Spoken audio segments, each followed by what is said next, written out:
Well, good afternoon and welcome back to another live iThemes training event. My name is Nathan Ingram. I'm the host here at iThemes Training, and we have with us our good friend Rebecca Gill of Web Savvy Marketing. Rebecca is back with us for another excellent SEO webinar today talking about linking strategies. So everything you need to know about managing and building the links back into your site that can help to build your search engine placement. Rebecca's going to be talking all about that today. Rebecca, welcome. We are super excited that you're back with us here at iThemes Training. Thanks for having me. It's good to be here. So as you guys are just logging in to GoToWebinar, I want to invite you over to the live chat room there at iThemes.com/chat.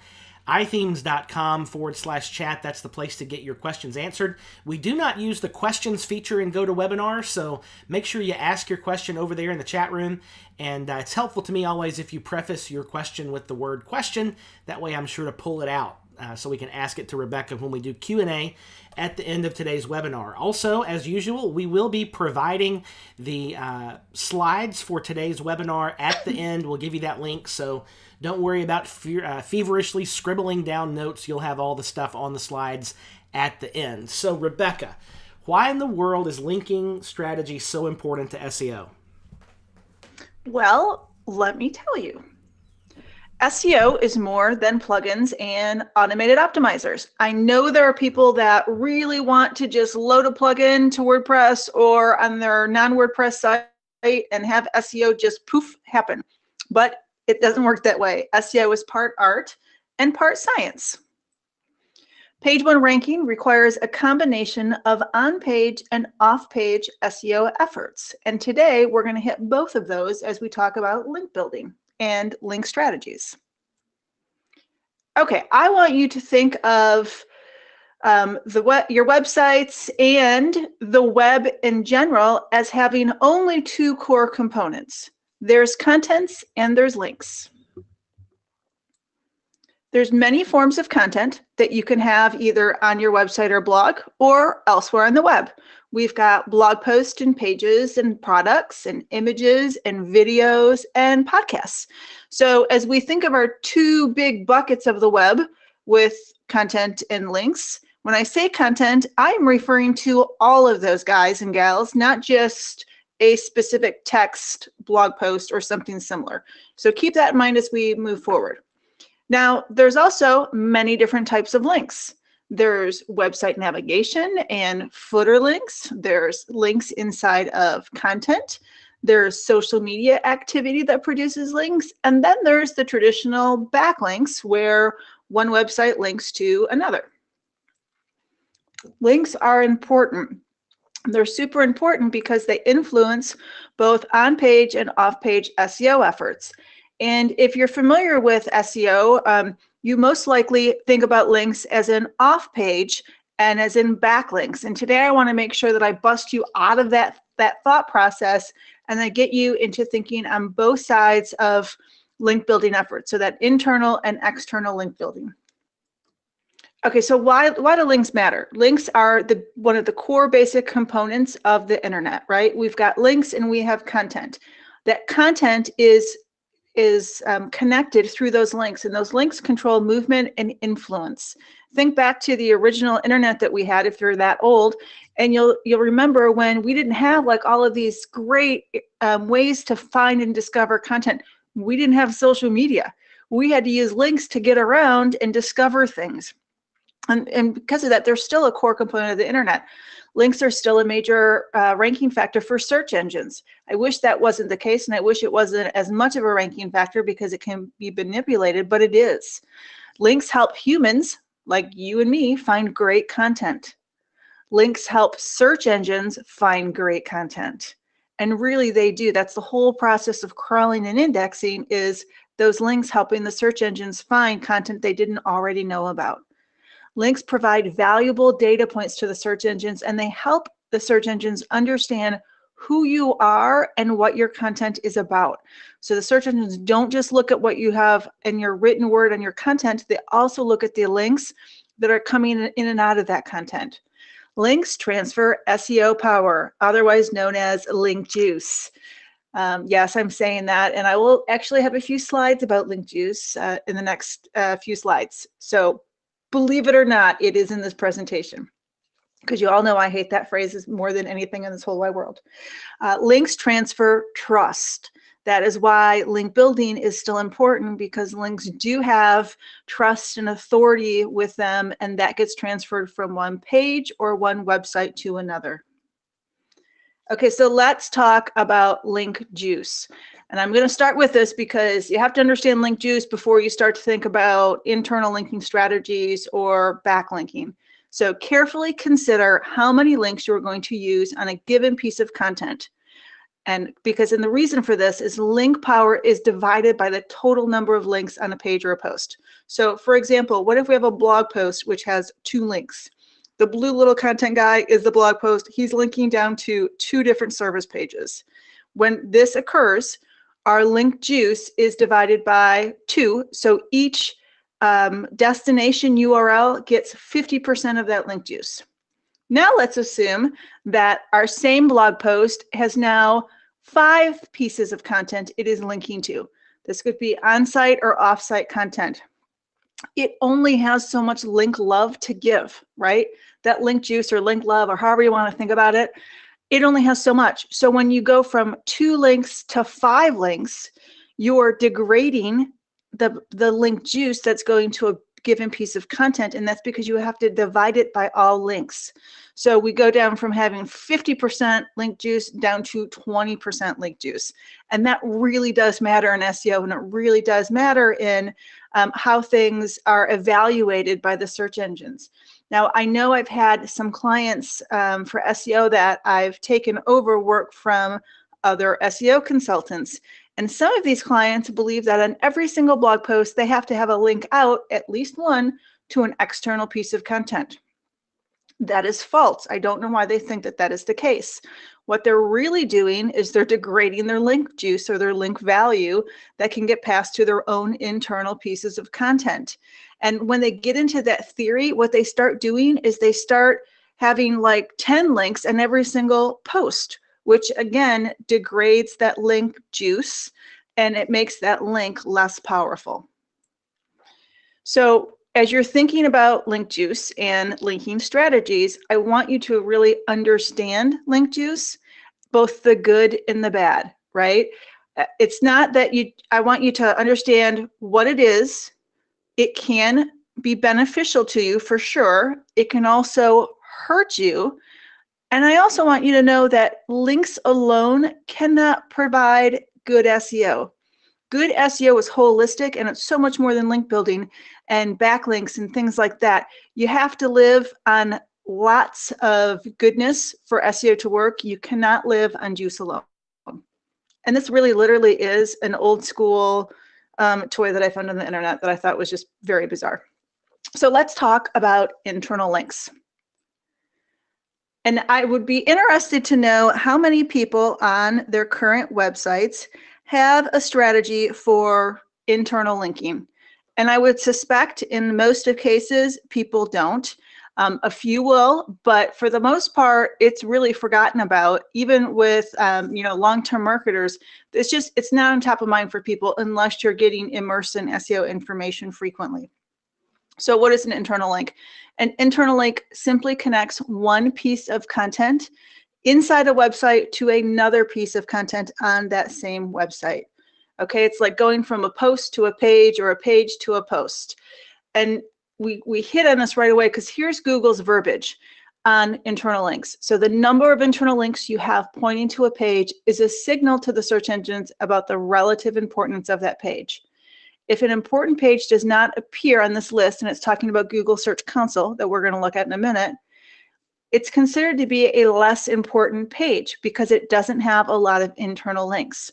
So as you create internal links within your site, you are literally pushing out signals to the search engines on whether or not a piece of content is important. So what are some tips for you on that? You want to place links that are going to help the reader and provide value. Don't create links just to create links. You want to make sure that when you're building internal links, we build links to our cornerstone content, our services, our products, and and anything that's considered to be important. We want to make sure that we use good, rich anchor text for those links, and we don't say click here, that kind of thing that really doesn't tell anybody what that link is about. We'd like to vary that anchor text so it doesn't appear forced. So for example, if you have a destination page that is about purple puppies, we don't always, every single 100% of the time, use purple puppies for the anchor text when linking into that page. We would like to vary it. It could be dogs that are purple, or puppies that are purple, or purple dogs and purple puppies. You just need some variety so it doesn't look like you are manipulating the search engine results with those links. I don't want you to overuse links, and in doing so, making your content unreadable. There's times when I go in to look at a blog post that a client has written and posted, and I see that they literally have 10 links in a short paragraph. And what happens is it makes that paragraph completely impossible for a human to read. And it's just difficult. So you don't want to do that. And you want to make sure that as we're thinking about link building and we're thinking about linking strategies, you always put the human visitor first, and you make sure that your content and your website and your architecture is usable and it is user-friendly. Okay, so internal links are really important. How do I know that? I know that because Google Search Console tells me so. If Google Search Console is giving us data about a specific portion or segment of your website or blog, we know it's important. Now think about that statement I had before where it said, where Google said, if you didn't have your top content appearing in a list, it was an issue, right? Because you need to rethink your link strategy. And so this is the screen that I have up right now. I want everybody on this webinar to go to your Google Search Console. You're not going to miss anything because I'm not going to change slides. I want you to go to the Google Search Console. I want you to pull open your Google Search Console dashboard, and we're going to look at your internal links. And I'm going to jump over.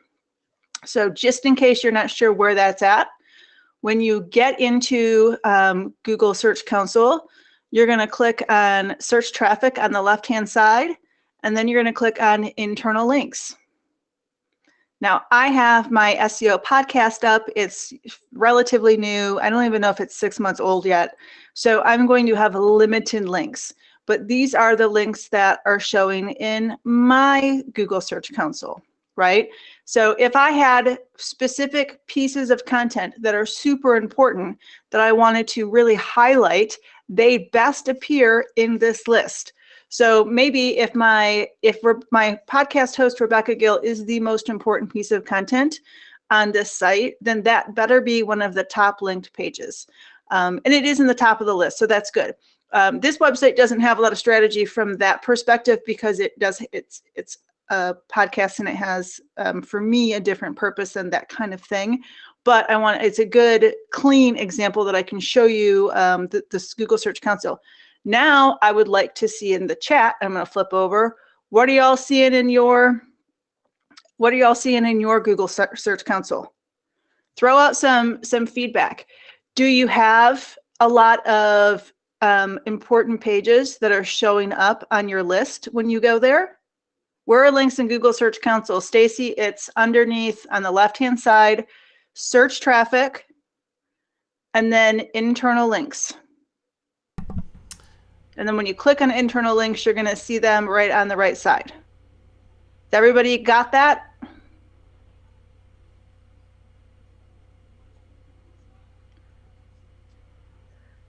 "57 links, important pages are at the top. Well done, Dave. Andrea's homepage appears first, and that is most likely what everyone is going to have. Casey has virtually none. And PT has crap, data not available. So PT, in that case, there's a very good chance that your Search Console isn't configured properly, so that maybe you've got an HTTP version and really you needed to have the SSL version or the WWW versus non-WWW. When you don't see any data, that's most likely the cause. So top 3 from Danny: homepage, major content page, and sitemap. That Danny makes a good point, because what happens on most people's Links, where are they linking to? Well, they're linking to the contact page, the home page, the sitemap, terms and conditions, maybe an affiliate policy because that's in the footer. So there's a big spread of that, but then not much focus for what is really most important.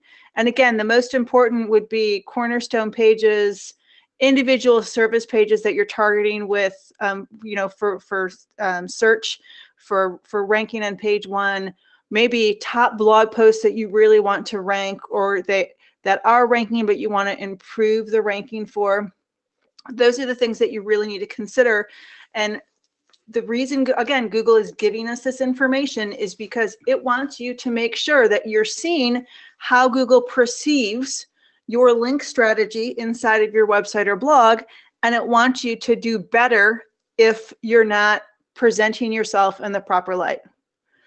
Okay, so I think hopefully everybody found where they're looking at for the internal links, and they have a good idea and a good understanding of where this information is and why they need to review it. All right. Okay, so let's talk now about link anchor text. And I mentioned it just briefly before, and some people on the webinar may not understand what anchor text is. Anchor text is the clickable text that a user will see as a result of the link. It's used for the search engines to understand what that link is about. It's used for people with visual disabilities so that they have a screen reader that will tell them about something. That's what that anchor text is. I gave you an example at the bottom where my text is website builders, and I'm linking over to a blog post that is what is a website builder, right? It clearly defines for somebody, whether it be a human or a search engine, what that link is. Now, I have had cases where I have had clients, and I've literally read this on their blog and scolded them for it. They would have, in this example, they would have website builders linked 3 times in the same blog post, linking to 3 different destinations.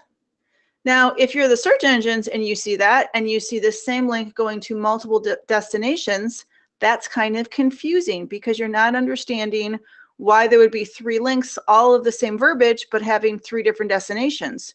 It both confuses you on what you're going to find at the end of that link, and it also confuses you on the purpose of the destination at the end of those links. And you don't want to do that. You want to make things as clearly evident as possible to everybody. So again, this text should clearly describe the destination link. If it's possible, you will want to use the focus keyword of the destination link, right? So if I'm linking into what is a website builder, and website builder is my focus keyword phrase, that is what I would want to make sure that I have that in my anchor text or some version of that for my anchor text. You don't want to be spammy. You don't want to force the keyword if it doesn't fit naturally. And again, the things you want to avoid is click here, page, read more, article. All of that is really difficult for human readers as well as search engines. Okay, so now let's think about link placement. So I love this because, I had this in the slide, and the slide was prepared beforehand, but when I was closing up my SEO mastermind session on Tuesday for the end user group, and we were talking about technical SEO and things like that, and I had it open for questions at the very end, just last of our 6 weeks, whatever people want to talk about.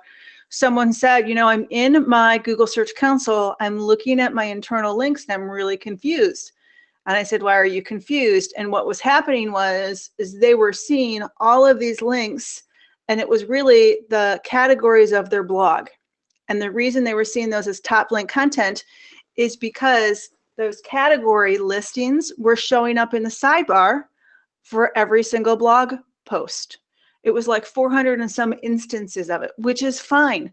But the issue in this case was the client had a category with a phrase that was the exact same phrase as his top service page. And so ideally, when Google sees all of those links for that phrase, he wanted Google to see it point over to the service page because that's really the destination where he wants users to go, and that's the page he wants to rank in the search engine results page when that is queried. Unfortunately, he's using it for a blog post, or excuse me, a blog category. So Google's seeing that link continuously, and so it's confusing the search engines. And if we know from the previous slides that Google takes internal links and they use that as data points to figure out what content should rank and what phrases it should rank for, the client just completely confused Google, and Google doesn't know what the heck to do. And so as we talk through this, it was great because, you know, the client in the SEO mastermind was like, I get it. And it's funny because I get it. I really get it. I didn't see it before, but now it's super apparent what I've done. I've really confused the search engines and I need to fix that. And the fix is make sure that your categories do not compete with other destinations for the same focused keyword phrase.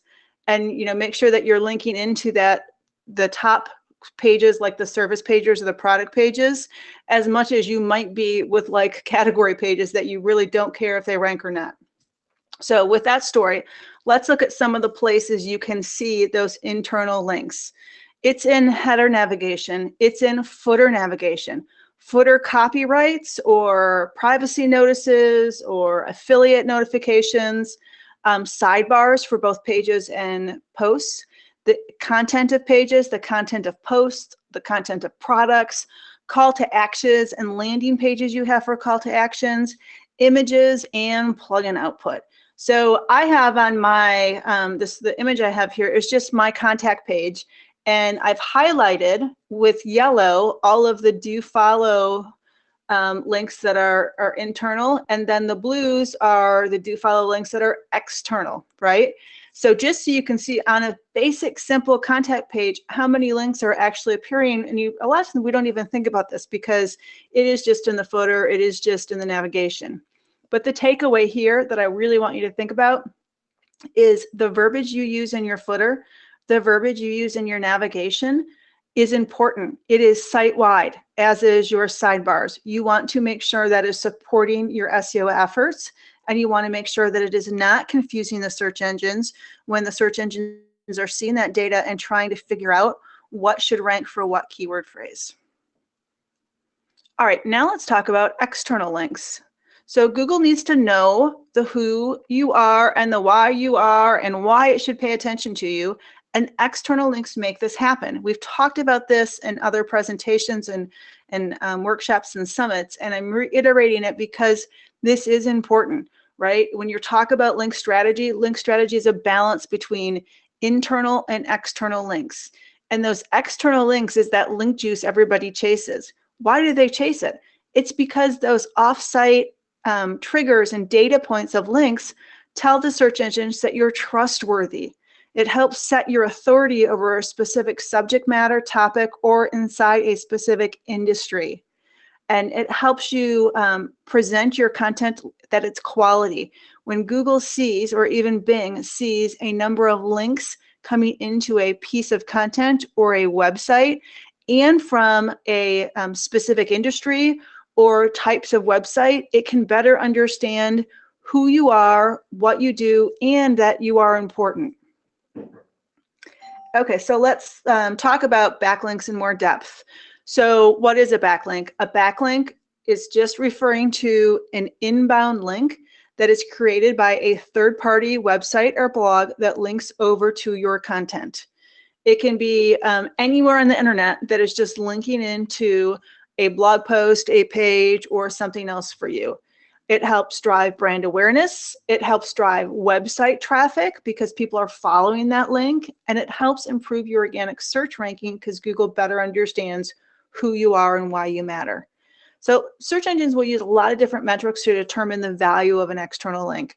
Things like trustworthiness of it, the popularity of the page that the link's coming from, the relevancy of the content between the source page, so that external website, to your internal page, the anchor text that they're using to link, the amount of links on that same page of the source, that juice that we were talking about earlier. Is it just one link coming from an article on Huffington Post's website, or are there 10 links and you're just one of them? It's the amount of variations that are used in the anchor text and on the page. It's the ownership relationship between the source and then the target domain. So those are just some of the things that the search engines are looking at to determine, is that backlink of quality, and should they take it into account when determining your link profile and if you should rank. So backlinks are important. And just like we did before, I want you now to flip over to your Google Search Console, and I'll go over mine, and let's look to see what's there, because it is really important for you to understand that. So when you go into your Google Search Console dashboard, you just click on search appearance, search traffic, and then links to your site on the left-hand side. So now when we look at these links, and the links coming into my SEO podcast, there's 3,000, and that's not a ton. I mean, it's an okay number, but it's only been around for like 6 months. So I can see some good data here. And now remember the things that I just talked about. What does the search engines care about? They care about where the links are coming from.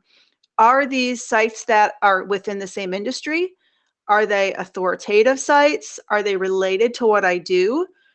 What kind of text is used when they're linking in, and then what content is getting linked, like right within the website. So SEO podcast, SEO Bits podcast, SEO Bits FM, those are all things that are used to describe my podcast. And if you click more, now you can see a lot of different versions of that anchor text. This is the anchor text. And keep in mind, Google's giving this to you because it matters, right? It needs to see a variation of text. If you came in here and Google only sees like 10 different versions of it and it's all keyword focused, what does that say? It says that the linking profile is unnatural and it's under suspect, and it really can't take your backlink serious. That's why you need to have a really good distribution of anchor text, and that it is really healthy and it's diverse, and it really helps present the who and why and what you are. So if I go back, the same thing is true for who links to me most. I can click more, and now I can see a bunch of websites that are linking over. And the funny thing is I didn't even know these are all linking over because I really haven't looked at them. But this is great information. You can export this information so you can have it if it's like really, really large. And sometimes you can come in here and you're going to have thousands and thousands and thousands of links. So the other thing is what pages are getting linked most, what URLs. So you want to make sure that your most important content is appearing here, just like in the internal link structure. It is important. So make sure that as you are considering reviewing your link profile, pay attention to this. So where are some other places that you can get this kind of data? Because Google Search Console is only going to give you a limited view of data. My beloved software package, SEMrush, provides good link data for you. Ahrefs provides great information as well. And there's a number of other tools that you can use, but those are the primary two that I would look at. SpyFu will give you data, but it's not nearly as good as the data as like SEMrush. The one thing I do like about the SpyFu tool is it will give you a breakout of our links mainly coming from news sites or blogs or affiliates and things like that. So it's going to give you some profiles. So what did you all see when you looked at links to your site? I hope people are putting in some comments. Terry's got 14, which is better than 0. Yes, Terry, you are correct. Gwen says most of the backlinks are from non-existent domains. Gwen, that would make me a little nervous, and I think that you probably should investigate that a little bit, because that looks suspect to you, and it looks suspect to you. It's going to look suspect to somebody else. Let's see. Lots of links from good sources. Carol Ann, power on. I'm glad to hear that. Let's see. All right, let's 493 backlinks, mostly other realtors. I have 105 with one site having 100,000 links to my site. That is weird. It's most likely a footer link. All right, so Danny's got 180 links from a forum site. That is quite a bit. It sounds like that you're, again, like in a sidebar or a footer or something like that, and it's getting like this great big slew of links coming over. Okay, so let's go back to our slides. All right, so let's review some link building best practices. When you're doing link building, you need to be careful because you can get yourself in trouble very quickly. So you have to make sure that you are following best practices and you are doing everything white hat.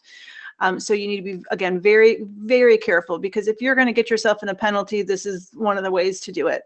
And this is like one of the ways that I myself got myself booted off of Google almost 15 years ago. So, you know, learn from, again, my mistakes. Don't ever do that. So play it safe, focus on basic link building via quality content engagement. You are better off having fewer high quality links than a lot of low quality links. Build links into the homepage, but also build links into individual pieces of content, like the pages, the posts, and the products, right? You need to have, and we saw that from the Google Search Console screen and the data, you need to have links coming into all the various places of your website. Don't stress too much about follow and no follow. I say that because you can get really caught up in that and then get stressed out, and it just kind of takes you down a rabbit hole. Having a good mix of follow and no follow backlinks are good. And the reason it's good to do that is because it looks natural. If all of you had was only follow and no follow, that would look suspect to the search engines, and you don't want to do that. Okay, so where can you get some good backlinks? Social media profiles and shares. Looking at broken links through data tools and fixing those. By fixing those, I mean reaching out to the websites that have these links and correcting them. There are tools that you can use to find those broken links. Blog content of other authors, blog comments, guest blog posts, and press releases, but I say be careful on both of them because you can't use anchor text links within the content. But you can have bios for you as the author, and then a link over to your website. So you need to be careful on how you do this. I think that guest blog posting is great, but again, do not fill it with a bunch of keyword-rich anchor text inside the content itself that's coming over to your website.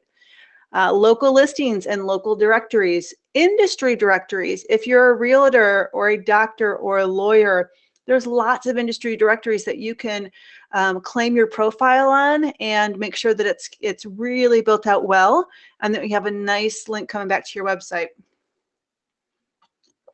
Review sites and sponsorships, groups and forums, industry associations, event listings, presentations, document sharing, speaking engagement, webinars, videos, and podcasts. I'm telling you, the last couple speaking engagements, webinars, videos, podcasts, those are the ones that I really focus on. I will do interviews for people as well. And all of that is obviously designed to help people, but then also I want those links that come back to my sites. So my pro tip at the bottom is a reminder that Google does have very clearly defined rules for guest posting and and press releases and sponsorships. So if you're going to go after those, you should really make sure that you fully understand that and what is acceptable and what's not acceptable. So remember, not all links are the same, right? As you're looking at those links, I want you to focus on quality over quantity. I want you to consider the website quality and the domain authority of that external site, the relevancy to you and your subject matter, the location of the link. It's much better to have a link inside content as opposed to footer. Follow versus no follow. The anchor text that's used, the human value versus pure SEO value. Don't chase links just purely for SEO value. Make sure there's human value to it and that it's going to produce both that SEO juice for you as well as some referral traffic. Think about the free versus paid. You don't want paid links, it'll get you in trouble. And then again, the content type, the regular post versus a guest post versus a press release, they have different rules associated with them. They have different weights. So keep that in mind. Okay, so if you are a local business, I know a number of you are, I have a couple of slides in here as a reminder to you, because with local link building, you have a few extra things you need to worry about. You have to have consistency, particularly about how your name is presented, the name, address, phone number. Make sure that all of that stuff is consistent. And here is a great cheat sheet of just quick information that you need when you're working on SEO efforts for local link building. Okay, the website name, super important, and that phone number and the contact information, all of that really needs to be consistent. And that consistency just isn't local. The interesting thing is yesterday I had 2 people reach out to me that were celebrities, which is just really bizarre. One of them was a singer in Canada, and then one of them was an actress and producer in the United States. And I replied to the singer via email, and I actually had a clarity consulting call with the actress in the US. And basically what they were trying to do is they were trying to take control of the information that Google is presenting about them.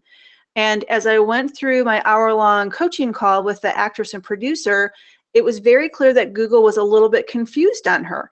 And part of the reason it was confused on her was because in some places she used her first, middle, and last name, and other places she only used her first and last name. And Google was having trouble figuring out her versus another actress that was from the 50s. And as I looked at the search engine results, when I was doing queries, I could see that because Google was intermixing stuff, and you could just tell it was confused. And so that consistency isn't just for like those local, businesses. It's also if you are a well-known celebrity or you have a personal brand on the internet, you need to also make sure that you are consistent so that Google has a good understanding of who you are and your link profile. And once it understands your link profile, it can better display what you want in the search engine results page. Okay, so my tactics for link building, I go after completely white hat stuff. I try to produce good content that people want to read or listen to and share. And by content, I mean blog posts and podcasts and videos and events and training workshops. I want to make sure that what I produce is quality, and I spend time doing that, so those links will naturally come. Now, granted, I haven't done a blog post in forever because I've been so crazy busy, but that's always on the top of my list for trying to build traffic into my site and to build backlinks. I try to be really active on social media. And again, I haven't been as much active as I should, but I try to.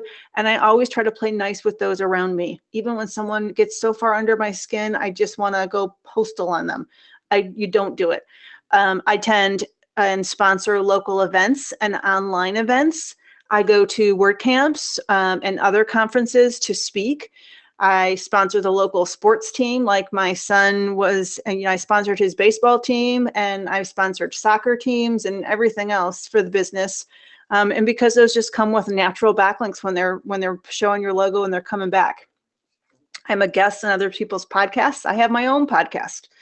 I will write guest blog posts on select sites, but I want them to make sure that that site is fits within my industry and it has authority. Otherwise, I'm not going to do it. I do try to give freely of myself and my knowledge as much as I can and be part of that community around me. And then last one, and I'm saying it again, is I try to publish good stuff, because the more you give of yourself that's quality, the more people are going to want to participate in your activities and share what you're doing and link back to you and mention you. If you're just the biggest jerk on the internet and you put out low quality, thin content and crappy quality stuff, no one's going to want to link into you. It'll just be the opposite. You'll get horrible reviews and everything is going to go against what you're trying to achieve. Okay, some old tactics, footer links in client sites. And I'm sure there's going to be somebody out there in the audience today that is going to say that that's perfectly fine. Well, it's not. If you read Google's quality guidelines, it specifically calls out site-wide footer links. They're not acceptable. If you're going to have references, and so if you do templates or you create websites for clients and you want to have references in the footer, that's fine. Either don't link it or have a no follow link, and then you're in the acceptable parameters of Google. Do not put a do follow link in that footer because it goes against Google's quality guidelines. It didn't 5 years ago and it didn't 10 years ago, but it does today. Other old tactics are that keyword-rich anchor text inside press releases and guest blog posts. I did it 10 years ago. I did it before I started the agency, and it was perfectly acceptable then, and it was very successful back then. Well, it's not. It's not anymore because it goes against, again, Google's quality guidelines. Duplicate posting of content across multiple websites with keyword-rich links. Be careful of that. If you are going to cross-post your content, from your blog to Medium to LinkedIn, post it first on your website. Let it get indexed so Google clearly understands that you're the owner of that content. And then when you share it on those other sites, have those sites link back with just say originally published, and then have that link go to the original piece of content. Link exchanges are not acceptable. If you are like an association and you're linking over to your association members, perfectly fine. If that association member links back over to you, the association, perfectly fine, because you're providing human value. If you create a link farm where 10 websites are all linking together and the purpose is solely to create that link juice and manipulate results, that is not acceptable. So don't do that. You want to make sure that that's skipped. Okay, so again, don't be a victim of link building. You can get yourself in trouble. This is the official list of Google's no-nos. Look at number 3, link schemes. Those are the things that I just talked about. Don't do them. Sneaky redirects, by the way, is what got me booted off of Google. All right, what does Google define as link schemes? It's buying and selling links that pass PageRank or that link juice. It's excessive link exchanges. Link to me and I'll link to you. Large-scale article marketing or guest blog posting with keyword-rich anchor texts. Automated programs. Text advertisements that have unnatural links in them. Press releases. Low-quality directory or bookmarking sites. Keyword-rich links hidden in widgets, widely distributed links in the footers or templates of various sites. Again, on Google's no-no list. This is directly from Google. Forum comments with optimized links in the posts or signatures. All things that Google considers unnatural, all things that it considers against their quality guidelines. All right, so we've gone through what's good linking, what's bad linking, why you want to do link building, why link building and internal linking matters. So we've looked at your Google Search Council profile. So now let's open up for questions and see what y'all have that you'd like to talk about. Okay, ton of questions saved off to the side here. And as we get into those, let me take care of 2 things. First of all, let me drop the link for today's slides in the chat room so you guys have those there now. Secondly, I want to point your attention once again over to the sidebar beside the chat room and let you know about these 2 workshops that Rebecca's going to be hosting here in the next couple of weeks, December 5th and then January 16th. Rebecca, do you want to talk just a second about those and what's coming up in those workshops? Sure. So both of these are created for developers, freelancers, and agencies.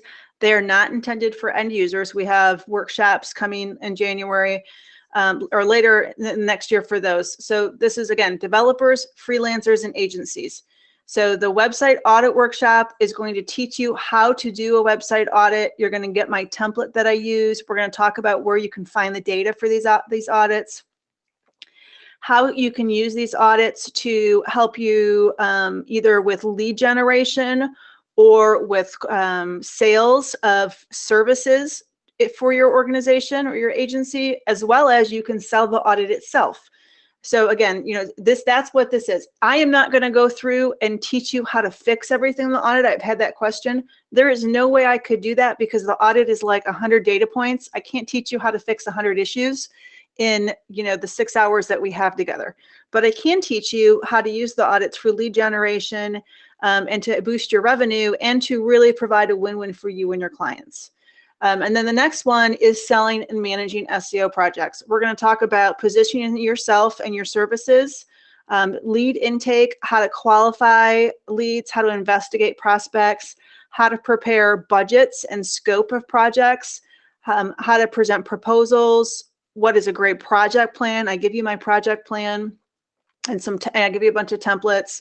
We'll talk about, things that can get you in trouble with implementation, common questions you're going to get from clients. So, again, if you've got a good basis of SEO and you want to start having that as a service for your agency or yourself as a freelancer, that's a good workshop for you. Fantastic. So if you do client work like I do, these are 2 workshops you definitely want to be part of. This is going to teach you, if we boil it all down, it's going to teach you how to take what you've learned in all these webinars with Rebecca and make some serious money at it. So Rebecca's a pro. She's been doing this for a long time, and she's basically going to open up her toolbox and show you what she does to make good money with SEO. So this is some really valuable training that is coming up. And I encourage you to look at those links and learn about it and join up. So Rebecca, we have a ton of questions. I think this is more questions than we've had in a webinar so far that I can remember. So you guys, I know you're dropping in questions right now. We'll do our best to get to those, but I think we've got probably about as many as we can handle. So let's start off talking about there were several people earlier on talking about your link juice diagram, the link love flow chart, of splitting one page into 5 links and 20%. So are those external links? Is it internal links? Does that matter? Should you limit? It could be both. So my little blue guy up here, he's the page on your website. Green could be internal. Pink could be external. These guys could all be internal. It doesn't matter where they're going. You're splitting the love. Gotcha. Okay. And to follow up with that, Ben is asking, is there some kind of limit you should make? What is your best judgment on the amount of internal and external links per page or post? There is no limit and there's no best practice. So, you want, first and foremost, it needs to be good for the human. It needs to be readable, right? If you're having links in there to support your other, pieces of content on your site, then limit how many links are on the page, right? So you can get as much link juice flowing over to that destination as you can. But if that's not the purpose and you're just providing value to your reader, then you can use as many links as you want, as long as, again, it's readable and it provides value. Very good. Okay, so P. Tallman asks, do links that are created in things like related posts count? Are they good internal links or is that bad? What do you think? So links within related posts, they count, and depending on what plugin you're using, those might be do follow or no follow. But keep in mind, you are keeping people on your site. They're not bouncing. They're flowing with your site over to other pieces of like content, which keeps them on the site, helps with conversions, and helps with Google seeing the time on site. So all of that is good for your SEO. Very good. All right. So Lorraine is asking, if you have landing pages under your own domain, should you use links to signal importance to other parts of the site or go with the standard advice of never linking from a landing page?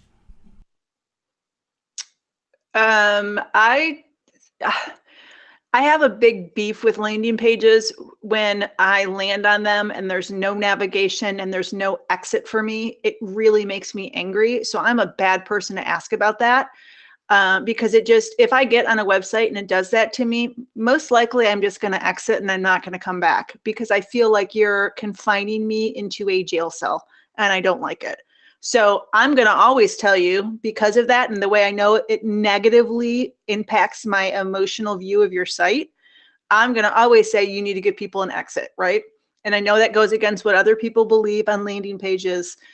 So to answer your question, I would not tell you can't link out of that landing page, especially if it provides value to your visitor that's human. And then I would just, think about people like me and how negatively we feel when we get boxed in with no exit. Yeah, and that goes back into the whole issue of, are we designing for Google or are we designing for humans? What takes priority? Yep. Okay, so we have a number of Cheryls on the chat today. Cheryl with a C asks, when should we use the title attribute in links?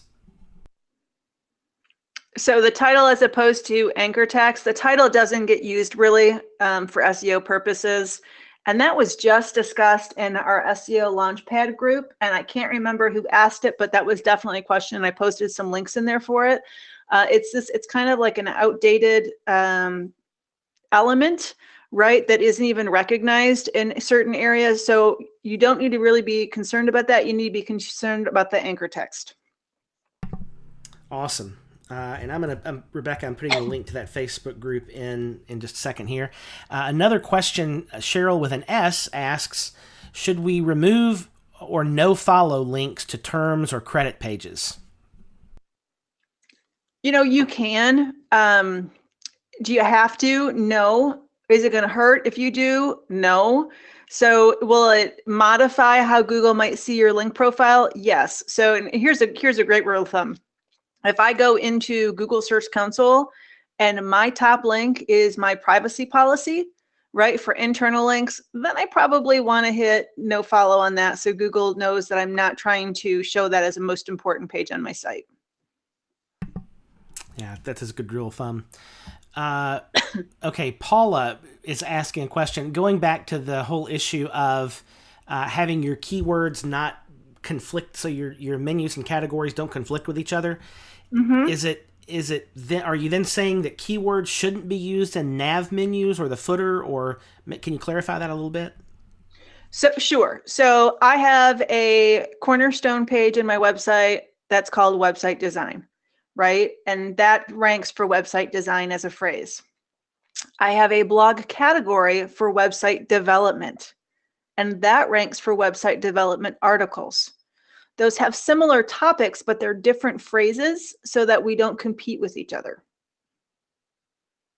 So I wouldn't want to have a service page called website design and a blog category called website design, one showing up in sidebars everywhere, one showing up in headers everywhere, because it will confuse physical users who come to the site as well as search engines.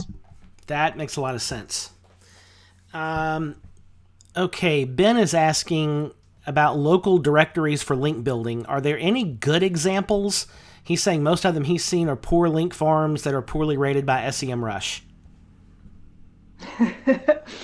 I would look at the ones who provide actual value, and there's a bunch of low quality ones. And do I have names off the top of my head of them? No. I can tell you that Google My Business is an absolute must. Bing Local is an absolute must.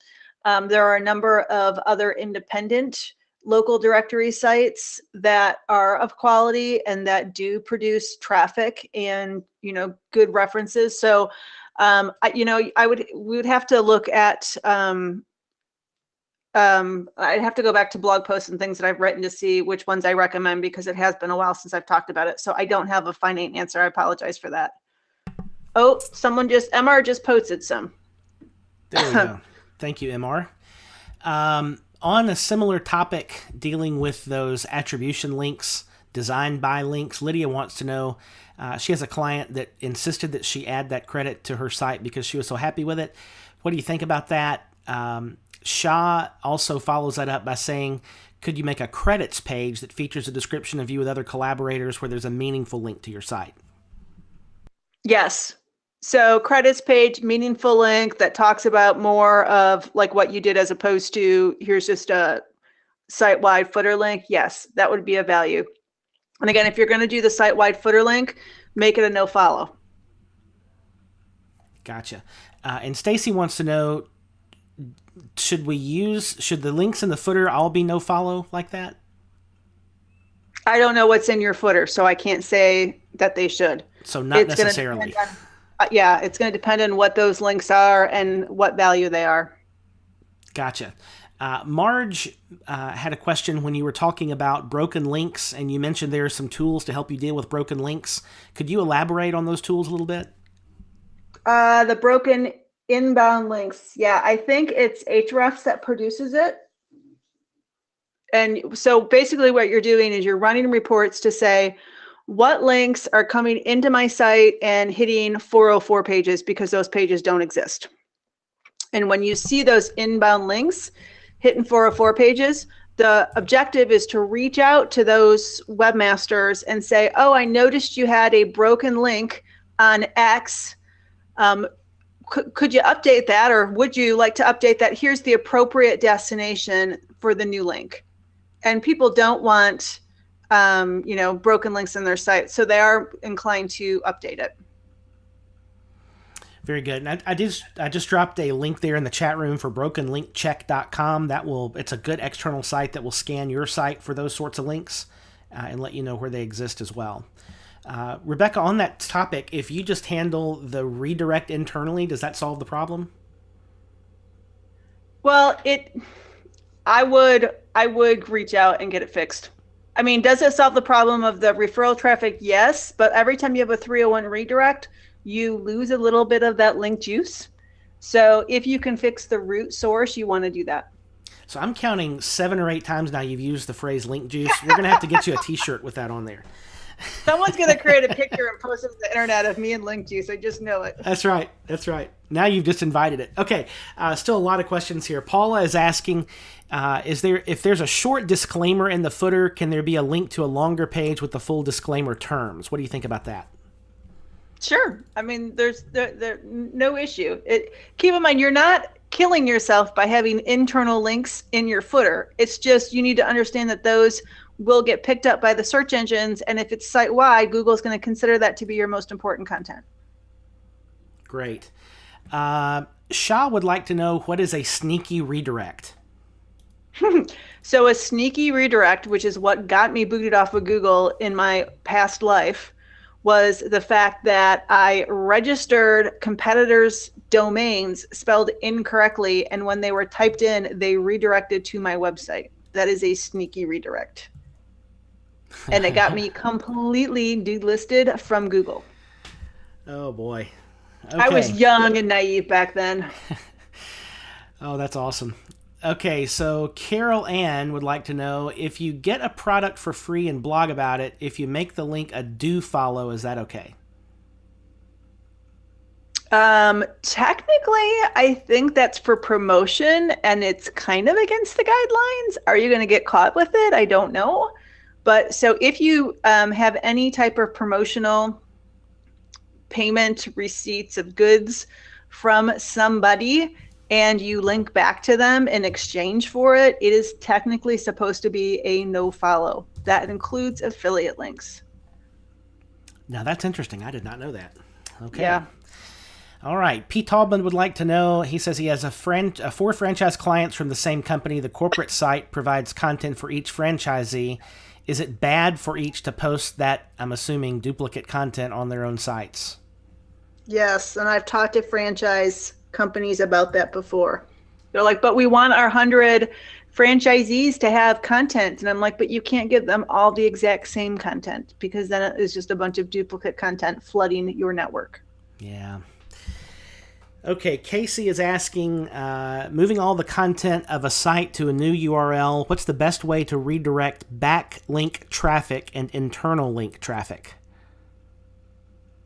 Moving all of the, say that again, moving all of the content to a new URL? All the content to a whole new URL, yeah. You want to use individual 301 redirects. And if you can go back to find old links, point them directly into the new site. Got it. Okay, Ariel asks, should you be reviewing your link profile on a weekly, monthly, quarterly basis? What would you say? I would do it quarterly. Here's the deal. If you don't manipulate links and you're not out to do bad, you're most likely not going to ever have a problem. And you most likely never need to do any type of disavow file or anything else. But what you are need to be cognizant of is what is linking in and what you have linking internally, and how is Google going to perceive that with how it reflects on you and the nature of you and your content, right? I mean, you just have to look at it from the search engine's perspective, and do those links adequately represent who you are, what you do, and what you offer? Makes sense. Okay, down to the final 3 questions here. Web Visuals would like to know, it says, I'm a web design firm that puts its signature on its client's pages.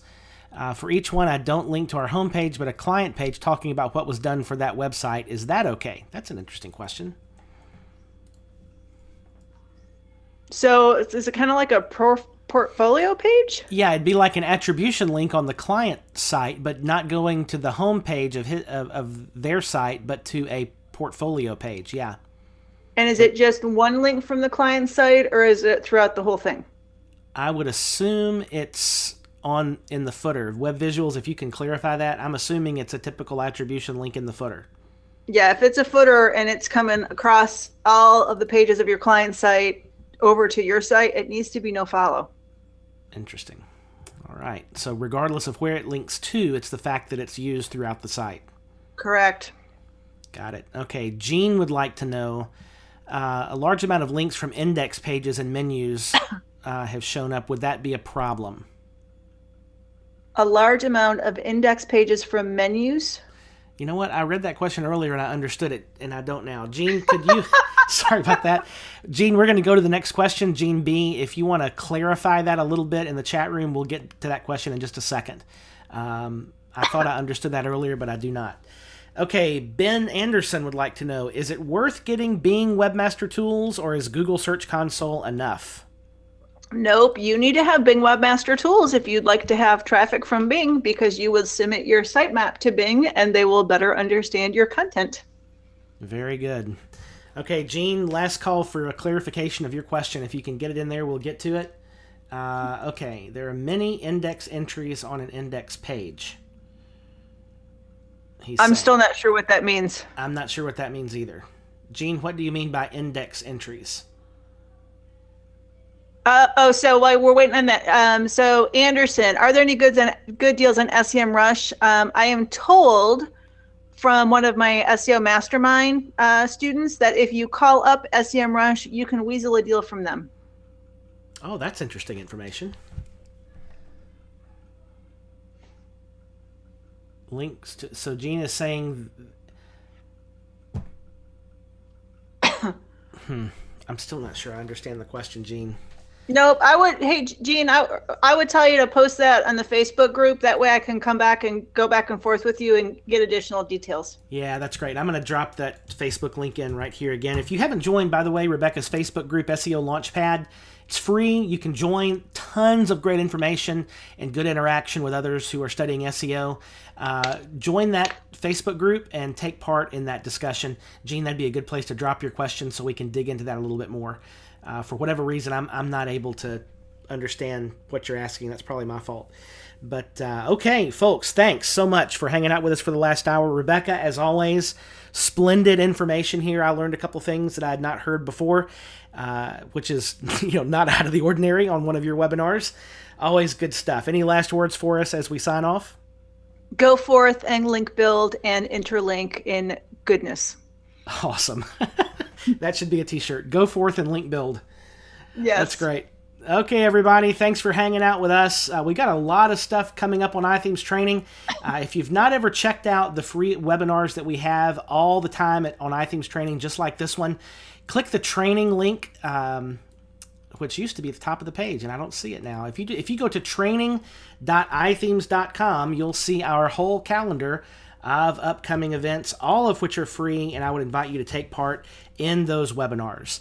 So until we see you again, have a great rest of the week. Enjoy the Thanksgiving holiday if you're in the States, and we'll see you next time here on iThemes Training.